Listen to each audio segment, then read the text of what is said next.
अस्सलामुअलैकुम। बोल न्यूज़ में खुश आमदीद। मैं हूँ शर्जील अरशद और मैं हूँ महरुख शहरियार। बुलेटिन का बाकायदा आगाज करेंगे। सबसे पहले बात करेंगे बारिश से होने वाली तबाहकारियों से मुताल्लिक।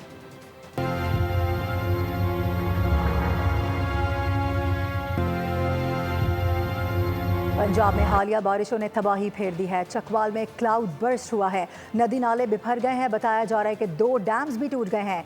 सैलाबी पानी करीबी आबादी में दाखिल हो चुका है। बस्तियां ज़ेरे आब आ गई हैं। जहलम, पाकपतन, मंडी, बहाउद्दीन, ओकाड़ा में भी बारिशों से निज़ाम ज़िंदगी मफलूज होकर रह गया है।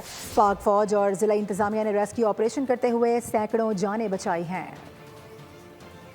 क्लाउड बर्स्ट से चकवाल में तबाही, 424 मिलीमीटर बारिश रिकॉर्ड, दर्जनों देहात ज़ेरे-आब, निज़ामे जिंदगी मफलूज। मानसून के हालिया स्पेल ने चकवाल का बुरा हाल कर दिया। मुख्तलिफ हादसात में मुतादिद अफराद जाँ बहक, नदी नालों में तुग़यानी आ गई, 2 डैम भी टूट गए। जहलम के नाला घाम में तुग़यानी के बाइस पानी आबादी में दाखिल, 1 पुलिस एहलकार और शहरी पानी में बह गए। थाना चौटाला के SHO समेत 6 एहलकार पानी में फंस गए। रेस्क्यू टीमों ने एहलकारों की जान बचाई। पाक फौज के जवानों की कश्तियों और हेलीकॉप्टर के जरिए इमदादी कार्रवाइयाँ जारी। मुख्तलिफ इलाकों में फंसे 100 से ज्यादा अफराद को बचा लिया गया। मंडी बहाउद्दीन के दारापुर गाँव में खुसूसी रेस्क्यू टीमों ने लोगों को बचाया। ओकाड़ा में कस्बा लई चोचक की हदूद में बारिश के बाइस कुएं के ऊपर बनी छत गिर गई। हादसे में 4 अफराद जाँ बहक, 1 शदीद जख्मी हो गया। पाकपतन में दरिया बयास में 1 शख्स डूब गया। फतेह जंग में बारिश के बाइस कच्चे मकान की छत गिर गई। मलबे के नीचे दबकर 15 साला लड़का जाँ बहक हो गया। फतेह जंग में दोहरिया बंद भी टूट गया। और मानसून बारिशों से पंजाब में तबाहकारियाँ। 24 घंटे के दौरान मुख्तलिफ हादसात में 54 अफराद जान से हाथ धो बैठे, जिनमें 22 बच्चे भी शामिल हैं। NDMA ने अमवात के आदाद-ओ-शुमार जारी कर दिए हैं। पंजाब में बारिश से हर तरफ तबाही के आसार। मानसून स्पेल ने बुरा हाल करके रख दिया। 24 घंटे में पंजाब में मुख्तलिफ हादसात में 54 अफराद जान से गए। जान गंवाने वालों में 22 बच्चे भी शामिल हैं। बारिशों से 227 अफराद जख्मी भी हुए। NDMA ने अमवात के ताज़ा आदाद-ओ-शुमार जारी कर दिए। चकवाल में 2 अफराद जान से गए। ओकाड़ा में छत गिरने से 4 अफराद जाँ बहक, 1 शदीद जख्मी हो गया। पाकपतन में दरिया ब्यास में 1 शख्स डूब गया। फतेह जंग में मकान की छत गिरने से लड़का जाँ बहक हो गया। मुल्क के बेशतर इलाकों में आज मौसम गर्म और शदीद हब्स का राज बरकरार रहने का इम्कान जाहिर किया गया है, जबकि महकमा मौसमियात ने मुल्क के मुख्तलिफ हिस्सों में बारिशों की नवीद सुनाई है। कराची का मतला इस वक्त जुज़वी तौर पर अबर आलूद है। शाम को बूंदाबांदी मुतवक्के है, जबकि शहर में हफ्ता और इतवार को मूसलाधार बारिशें बताई गई हैं। मुल्क में गर्मी और हब्स की लहर बरकरार। कराची समेत मुतादिद इलाकों में बारिश की पेशगोई। महकमा मौसमियात के मुताबिक बेशतर इलाकों में आज मौसम गर्म रहने का इम्कान है। कश्मीर, शुमाल मशरक़ी पंजाब, खित्ता पोटोहार में चंद मकामात पर बारिश का इम्कान है। बालाई खैबर पख्तूनख्वा में भी बाज़ मकामात पर तेज़ हवाओं और गरज चमक के साथ बारिश की तवक्को है। महकमा मौसमियात ने आज शाम और रात में शुमाल मशरक़ी और जनूबी बलोचिस्तान और जनूबी पंजाब में बारिश की पेशगोई की है। बालाई और जनूब मशरक़ी सिंध में शाम और रात के औकात में तेज़ हवाओं और गरज चमक के साथ बारिश का इम्कान है। शहर कायद का मतला जुज़वी अबरालूद है। शाम या रात में बूंदाबांदी मुतवक्के है। ज्यादा से ज्यादा दर्जे हरारत 35 डिग्री सेंटीग्रेड तक जाने का इम्कान है। महकमा मौसमियात ने खबरदार किया है कि आज से मानसून हवाओं का सिलसिला सिंध समेत कराची को मुतासर करेगा। 19 और 20 जुलाई को कराची में तेज हवाओं और गरज चमक के साथ मूसलाधार बारिश की पेशगोई है। बारिश से शहर के नशेबी इलाके ज़ेरे आब आने का खदशा है। और महकमा मौसमियात के डायरेक्टर जनरल मेहर साहबजादा खान ने कहा है कि पंजाब में तूफ़ानी बारिशों का सबब बनने वाला मानसून सिस्टम जनूबी पंजाब और सिंध की जानिब बढ़ रहा है। दुनिया बोल है में गुफ्तगू करते हुए DG मेट ने कहा कि जनूबी पंजाब और सिंध के बलाई इलाके सिस्टम के ज़ेर असर आ सकते हैं, लेकिन इसकी शिद्दत में कमी आ चुकी है। कराची में जुम्मे और हफ्ते को तेज़ बारिश का इम्कान है। फिर दोबारा शुरू होंगी। वो ख़ास तौर पे उनका ज़्यादा जो है महवर जो होगा वो हमारे ये कश्मीर और ये इलाके होंगे। कराची में भी बारिश का इम्कान है। अभी सिस्टम जो है ना, अभी ज़्यादा फोकस जो है ना इसका सेंट्रल पंजाब या ये इलाके हैं और सिंध का अपर एरिया शायद इसमें इफेक्ट हो जाए। लेकिन ऐसी बात कोई नहीं है। और उसके साथ फिर आगे बलूचिस्तान के भी जो नदी नाले हैं, ये डेरा बुक्ती, कोल्लू वगैरह, इधर भी पानी जो है ना उसकी बारिश हो सकती है और नदी नालों में पानी आ सकता है। एक प्रेडिक्शन ये भी है कि मानसून हवाओं का सिलसिला आज से सिंध में असरअंदाज होना शुरू हो जाएगा। कराची में कल से बारिश हो सकती है। मौसम की मजीद सूरत हाल जान लेते हैं। बात करेंगे मरियम हसन, में ज्वाइन करिए। मरियम, क्या प्रेडिक्ट किया जा रहा है कराची के लिए?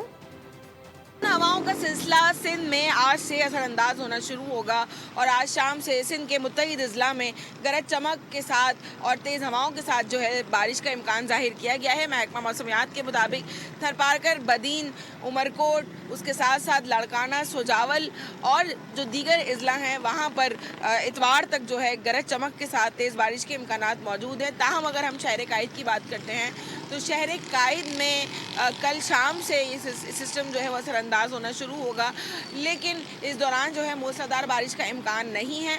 शहर कायद में वक्फे वक्फे से बूंदाबांदी या हल्की बारिश जो है वो रिकॉर्ड की जा सकती है। महकमा मौसमियात के मुताबिक ये सिलसिला जो है वो इतवार की रात तक वक्फे वक्फे से जारी रहने का इम्कान है।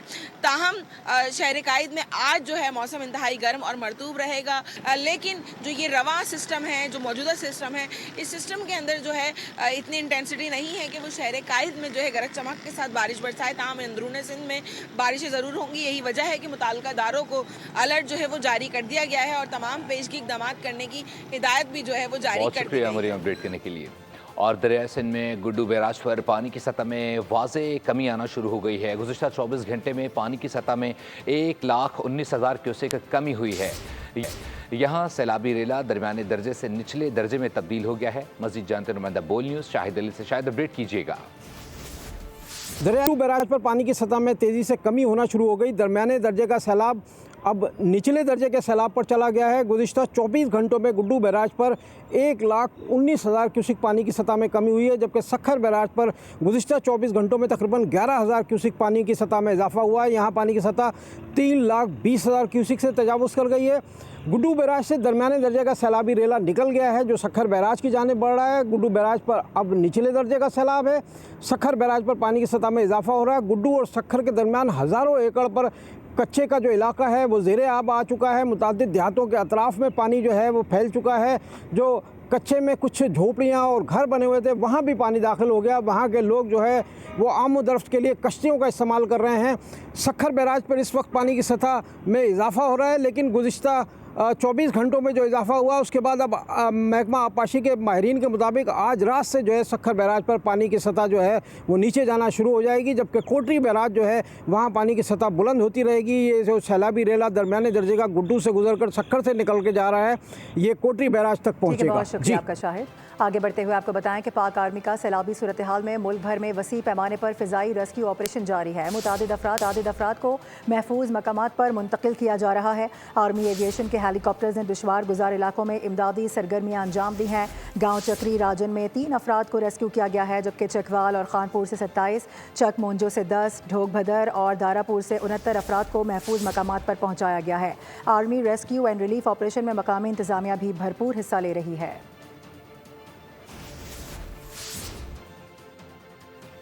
बात करेंगे पाकिस्तान स्टॉक एक्सचेंज से मुतालिक, जहां नया दिन नया रिकॉर्ड कायम हो रहा है। 100 इंडेक्स पहली बार तारीख में 1,40,000 की सतह अबूर कर गया है। इस हवाले से मजीद तफसीलात जानने के लिए हमने रब्ता किए अपने नुमाइंदे कफील अहमद से। कफील, मार्केट की सूरत से मुतालिक अपडेट कीजिएगा। एक्सचेंज की तारीख का एक और नया दिन। इंडेक्स अगर दिखाएं इस वक्त मेरे कैमरामैन, तो इस वक्त मार्केट जो है वो तमाम जो कंपनीज हैं वो ग्रीन जोन के अंदर जो है वो शामिल हैं। बहुत बड़ी इन्वेस्टमेंट के इंडेक्स आज पहली बार 1,40,000 का जो लेवल था वो भी अबूर करने में कामयाब रही है। मेरे साथ मौजूद है अरसलान अहमद साहब। अरसलान साहब, मार्केट में क्या सेंटिमेंट है, इतनी ज़्यादा तेज़ी, क्या वजूहात है बुनियादी तौर पर? देखिए, सेंटिमेंट तो बहुत ज़्यादा पॉजिटिव है और मार्केट रिफ्लेक्ट भी कर रही है। आज एक और जो है ना वो ब्रेक किया मार्केट ने 1,40,000 की सतह को। अगर हम ओवरऑल मार्केट में इस तेज़ी की बात करें तो ये मोमेंटम हम देख रहे हैं कि 42,000 से कंटिन्यू है, और क्योंकि मार्केट के अंदर या स्टॉक मार्केट के अलावा कोई ऐसा एवेन्यू नहीं रहा कि जहां अच्छे रिटर्न जो है ना वो हों। अब फर्दर तकरीबन जो है ना जो फाइनेंशियल ईयर की क्लोजिंग है 350-400 कंपनीज हैं, तो ये एक रैली जो बन रही है ये भी उसकी कंटिन्यूशन जो है ना वो मार्केट में मौजूद है, और नए फर्दर रिकॉर्ड भी मार्केट ब्रेक कर सकती है। ठीक है जी, ये अरसलान अहमद साहब मेरे साथ मौजूद हैं, जिनका कहना है कि मार्केट में सेंटिमेंट पॉजिटिव है और कंपनीज के नताइज और मुमकिन शेयर सूद में कमी की जो खबरें हैं ये मार्केट को लीड कर रही हैं, और यही वजूहात है कि आज इंडेक्स पहली बार हिस्ट्री में 1,40,000 का जो लेवल है वो अबूर करने में कामयाब। के लिए बहुत शुक्रिया आपका। और अभी खबर यह है कि FBR के इजाफी इख्तियारात और टैक्स कवरिंग के खिलाफ कल मुल्क भर में एहतजाज होगा। जब तक ताजिरों के मसाइल हल नहीं हो जाते ये एहतजाज जारी रहेगा। सदर कराची चैम्बर के सदर जावेद बिलवानी की दुनिया बोल है में गुफ्तगू, कहा कि कारोबार दुश्मन इकदाम कारोबारी सरगर्मियों को मफलूज कर देंगे। FBR हुक्काम को गैर मामूली इख्तियारात देना ताजिरों के साथ गैर मुनसिफाना सलूक है। कल एहतजाज होगा तो मुल्क भर में एहतजाज होगा। हो तो हमारी बात मानना, आपकी जस्टिफिकेशन सही है तो हम आपकी बात बिल्कुल। और वो कहते हैं ना कि तेल देखो और तेल की धार देखो, तो पाकिस्तानी बस यही देख रहे हैं। 45 रोज़ के दौरान तेल की ऐसी धार लगी कि कीमतों में 30 रुपये का इजाफा हो गया है। 1 जनवरी 2000 से लेके अभी आपको बताते चलें कि 1 जनवरी में 252 रुपये फ़ी लीटर फ़रोख्त होने वाला पेट्रोल आज साल के बुलंद तरीन नर्ख 273 रुपये में दस्तयाब है। साल भर क्या उतार चढ़ाव रहे हैं, देखते हैं इस रिपोर्ट में। 1 जनवरी को फी लीटर पेट्रोल 253 रुपए था, डीजल 259 रुपए लीटर मिलता था। 16 जनवरी को पेट्रोल 5 रुपए इजाफे के बाद 257 का हो गया, डीजल 2 रुपए इजाफे के साथ 261 रुपए का मिलने लगा। 1 फरवरी आई हुकूमत पेट्रोल में इस्तेहकाम पर डटी नजर आई, लेकिन डीजल की कीमत 7 रुपए बढ़ाई, फी लीटर 268 का कर दिया। 16 फरवरी को पेट्रोल की कीमत 4 रुपए बढ़ाई, डीजल की गिराई, फी लीटर पेट्रोल 257 रुपए और डीजल 263 रुपए बिकने लगा।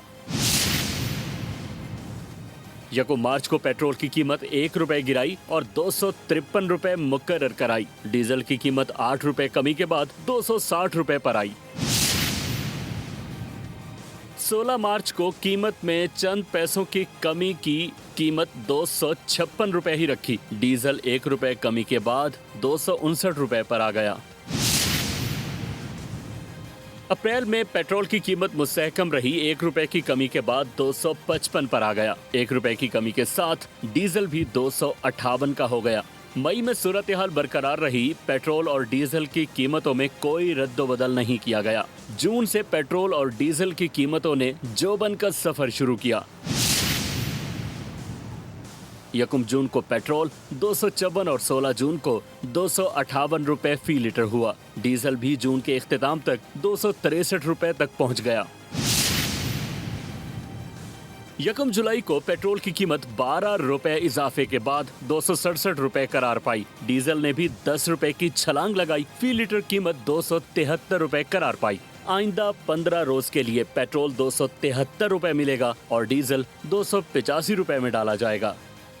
जबकि दूसरी जानिब अमीर जमात इस्लामी कराची ने हुकूमत सिंध को आड़े हाथों ले लिया है। कहा कि पेट्रोल महंगा कर दिया गया, सड़कें टूट फूट का शिकार हैं, अवाम में अदम तहफ़्फ़ुज़ पाया जा रहा है। जबकि हुकूमत की सारी तवज्जो नई नंबर प्लेट्स की जानिब है। हर जगह पुलिस एहलकार अवाम को हरासा करते नजर आ रहे हैं। कहीं ऐसा ना हो कि अवाम आपकी चौकियों का घेराव कर लें। और वफाकी दारुलहुकूमत में चीनी की कीमत 172 रुपये फ़ी किलो मुकर्रर करने का फैसला। दुकानदार कहते हैं कि हुकूमत होल सेल डीलर्स को भी कंट्रोल करे। अगर वो दुकानदार को 175 रुपये किलो चीनी देंगे तो वो कैसे इस रेट पर चीनी फ़रोख्त कर सकते हैं। मज़ीद जानते नुमाइंदा बोल न्यूज़ मोहम्मद आलिजा से। आलिजा, अपडेट कीजिएगा। देखें, चीनी की गुत्थी ऐसी उलझी है कि सुलझने का नाम ही नहीं ले रही। पहले हमने देखा कि मुल्क में वाफिर चीनी की मिकदार पैदा होने के बायस उसको एक्सपोर्ट करने के अहकाम जारी किए जाते हैं। फिर कहा जाता है कि मुल्क में चीनी कम होगी तो इंपोर्ट की जाए, और इसमें फ़ायदा किसका होता है? शुगर माफिया का, और अल्टीमेटली उसको भुगतना कौन है? अवाम। हमारे साथ एक दुकानदार मौजूद है, उनसे बात करते हैं। मुझे बताइएगा कैसा इकदाम है हुकूमत का ये, और शुगर माफियाज की जो इकदाम है इससे आपको कितना नुकसान होता है? जी सर, जो आपने कहा बिल्कुल ठीक है। जिस तरह आपने अभी बताया कि शुगर का कीमत तकरीबन 200 से ऊपर चले गया था, लेकिन इस तरह नहीं होना चाहिए। जो गवर्नमेंट ने बोला है 172 का वही बेचना चाहिए और क़ानून के ख़िलाफ़ नहीं करना चाहिए। तो इसमें माफिया का बिल्कुल, अब माफिया का हाथ है, दुकानदार और आवाम लोग बस इसका जो नुकसान है वो तावन देते हैं ना। हाजियों को छोड़ नहीं सकता, मैं उनको छोड़ भी नहीं सकता, मैं उनके साथ हूँ। पार्टी क्या, वो हमारे इत्तेहादी हैं और हम उनके साथ हैं। और आप समझ सकते हैं। और हम उनको ये भी नहीं बैक स्टेप भी नहीं करते। जो वादा माफ गवाह हैं जो बन जाते हैं, अगर केस प्रूव नहीं कर सकते, उनको भी वही सज़ा होनी चाहिए जो एक मुल्ज़िम को मिल सकती है। लग्जरी गाड़ियां, इसके साथ साथ सोना, अरबों की जायदादें, इस हवाले से भी आपको बताएंगे। लेकिन आपको बताएं कि सानह कल्लात पर हर दिल गमजदा है। शहदा की नमाज जनाजा आज कराची में अदा की जाएगी। कल्लात दहशतगर्दी वाक़े में शहीद मारूफ कव्वाल अहमद साबरी, उनके बेटे रजा साबरी और गिटारिस्ट आसिफ की मैयतें कराची पहुँचा दी गई हैं। शहदा की नमाज जनाजा आज बाद नमाज जुम्मा PIB स्पोर्ट्स कॉम्प्लेक्स में अदा की जाएगी, जबकि तदफीन लियाकताबाद के कब्रिस्तान में होगी। अहमद साबरी के भाई इमरान साबरी ने बोल न्यूज़ से पूरा वाक़या बयान कर दिया है। तफसीलात क्या हैं, मोहम्मद काशान से उन्होंने बात की है, आपको दिखाते हैं।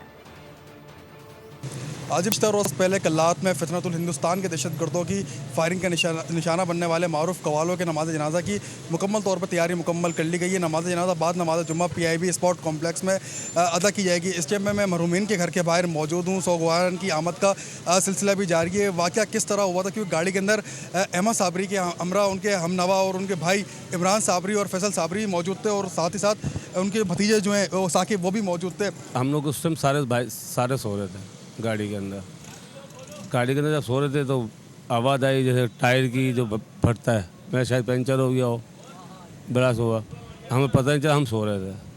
तो हमें वहाँ फायरिंग की आवाज़ आई, फिर सीधा से फिर उल्टा से चारों तरफ से घेरा हुआ था, हमें पता नहीं चला। लेकिन हम देख रहे हैं कि इलाके में सोगवान की बड़ी तादाद मौजूद है और इलाके में शोक की फ़िज़ा जो है वो है। इलाका मकीनों की भी आमद यहाँ पर बड़ी तादाद में आ रही है, इनसे इज़हार ताज़ियत कर रहे हैं। लेकिन दूसरी जानिब PIB ग्राउंड में भी नमाज जनाजा के इंतजाम मुकम्मल कर लिए गए। बाद नमाज जुम्मा जो है नमाज जनाजा अदा की जाएगी। बहुत शुक्रिया काशान अपडेट करने के लिए। और हुमैरा अजहर के इलाज से लिए गए नमूनों की केमिकल एग्जामिन रिपोर्ट आ गई हैं। जहर दिए जाने के शवाहिद नहीं मिले। हुमैरा अजहर की मौत तबई तौर पर हुई है। रिपोर्ट के मुताबिक पोस्टमार्टम के दौरान कई टेस्ट किए गए थे। तमाम टेस्ट के नमूने जामिया कराची की फॉरेंसिक लेबॉर्ट्री भेजे गए। कुछ रिपोर्ट्स अभी आना बाकी हैं। आगे बढ़ते हुए आपको बताएं कि लियारी में मखदूश करार दी जाने वाली इमारतों की तादाद 107 है, लेकिन लियारी के चारों अतराफ बुलंद उबाला इमारत का जाल बना हुआ है। हर इमारत 6 से 8 मंजिला तामीर की गई है, जो SBCA की मुबैना सरपरस्ती में तामीर की जाती हैं। इस वक्त बोलिए उसके नुमाइंदे खुर्रम गुलजार स्पॉट पर मौजूद है, उनसे बात करेंगे। खुर्रम बताएगा क्या कहना है यहाँ पर लोगों का। जी बिल्कुल, लियारी में एक अफसोसनाक वाक़या पेश आया जो कि 4 जुलाई को लियारी में पेश आया, जिसमें 5 मंजिला इमारत ज़मीन बोस हुई और 27 अफराद की जानें गईं। इसी रवां माह के दौरान ही आप देख रहे हैं कि एक और वाक़या रोनमा हुआ, जो कि लियारी खड्डा मार्केट में 6ठी मंजिल की छत जो है वो 5वें फ्लोर पर आ गिरी, जिसके बाइस 2 ख़वातीन जाँ बहक और 3 से ज़ायद अफराद जो है वो इसमें ज़ख्मी हुए। लियारी की अगर बात करें तो 107 इमारतों को मखदूश करार दिया गया, लेकिन उसके ऊपर अब तक जो है वो हम देख रहे हैं कि कार्रवाई की जा रही है। इतनी पतली तंग गलियां हैं, आप देख सकते हैं। ये इमारत भी 6 मंजिला थी और इसके साथ जो वाक़ई इमारत है वो भी 6 मंजिला। इसके अतराफ़ भी अगर मेरे कैमरामैन नज़ाकत आपको दिखाएंगे तो अतराफ़ की जो इमारतें हैं वो भी 40-40 गज़ पे और 50-50 गज़ की जो जगह है उसके ऊपर 6-6, 8-8 मंजिला इमारतें जो है वो यहाँ तामीर की गई हैं। इस रेड कलर की बिल्डिंग को, जो कि 8 मंजिला जो ये इमारत जो है वो तामीर है, जिसकी वजह से जो है वो इतराफ़ की इमारतों को भी मेरे कैमरामैन दिखाएंगे कि बुलंद बाला इमारतें इलाके में कायम है। किस तरह से ये इमारतें तामीर होती हैं। नक्शे में 2 से 3 मंजिला इमारत जो है वो दिखाई जाती है, जबकि तामीरात में देखें तो ये इमारतें जो है वो 6-6, 8-8 मंजिला तामीर की हुई हैं।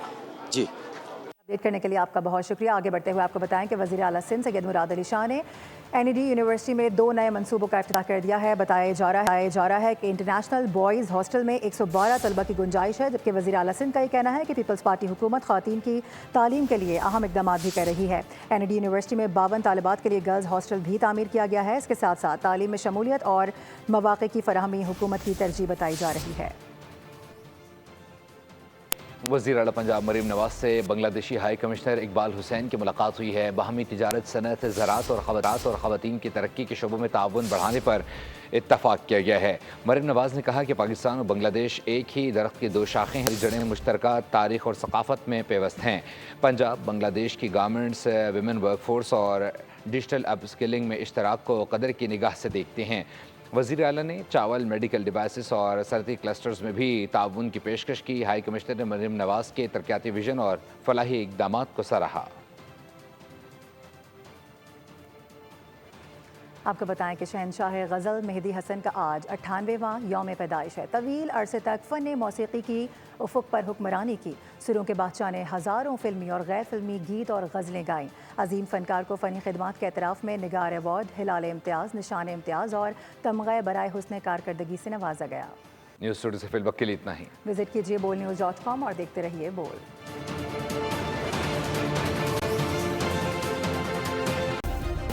सब्सक्राइब करें और बेल दबाएं ताकि कोई खबर रह न जाए।